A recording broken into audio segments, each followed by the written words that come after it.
عمران خان میں صاف گوئی اور جرت مندی کے آثار شروع ہی سے تھے۔ ڈپلومیسی اور بزدلی اس کی طبیعت میں کبھی راہ نہ پا سکی۔ وہ بے حد کھرا اور کمپلیکس سے مبرہ رہا۔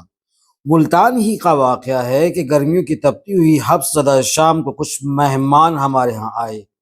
کھلی فضا میں بیٹھنے کو دل چاہ رہا تھا، سو سب لان میں بیٹھ گئے۔ گرم شام کو ظاہر ہے کہ شربت یا اسکواش ہی سے مہمانوں کی توازن ممکن ہو سکتی تھی، سو سب کے ہاتھوں میں ٹھنڈا شربت کا گلاس تھا۔ اچانک عمران اس جگہ آیا، پسینے سے شرابور۔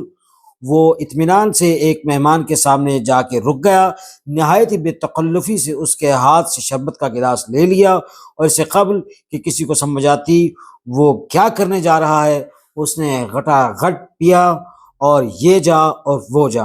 یہ سب اس قدر اچانک ہوا کہ کچھ دیر تک کسی کو سمجھ بھی نہیں آ سکا یہ ہوا